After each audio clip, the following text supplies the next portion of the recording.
யாரும் என்னுடைய வேனுக்கு பின்னாடியோ காருக்கு பின்னாடியோ யாருமே வந்து ஃபாலோ பண்ணுறதோ, இந்த பைக்கில் ஃபாஸ்ட்டாக வர்றதோ, பைக் மேலே நின்றுக்கிட்டு பைக் ஓட்டுறது, ஹெல்மெட் இல்லாமல் இந்த மாதிரிலாம் வராதீங்க.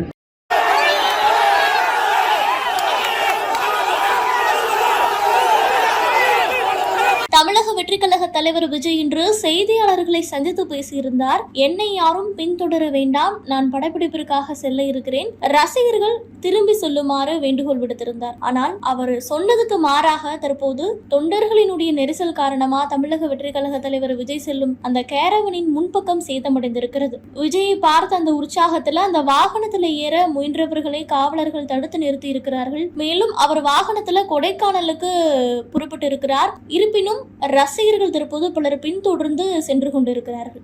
நண்பர்கள், நண்பிகள், தோழர்கள், தோழிகள் எல்லாருமே வந்து இருக்கிறாங்க. முதல்ல அவங்க எல்லாருக்குமே என்னுடைய மதுரை மக்கள் எல்லாருக்குமே என்னுடைய வணக்கம்.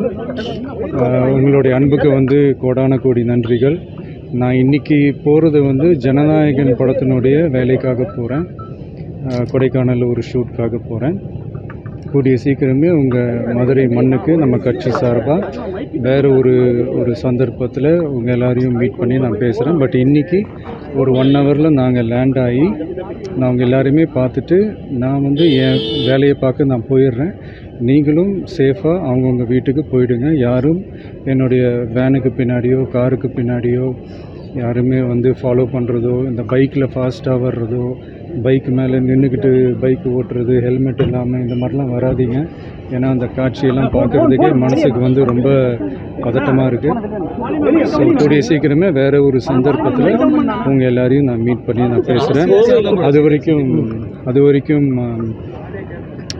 உங்கள் எல்லாருக்குமே என்னுடைய மே தின வாழ்த்துக்கள். Love you all and see you all. And இதை வந்து நான் மதுரை ஏர்போர்ட்டில் இந்த மெசேஜை என்னால் கன்வே பண்ண முடியுமான்னு எனக்கு தெரியல. அங்கே சிச்சுவேஷன் எப்படி இருக்குன்னு எனக்கு தெரியல. அதனால தான் இங்கேயே நான் சொல்லிட்டு நான் கிளம்புறேன். தேங்க்யூ. கோயம்புத்தூரில் ஒரு க்ரௌட்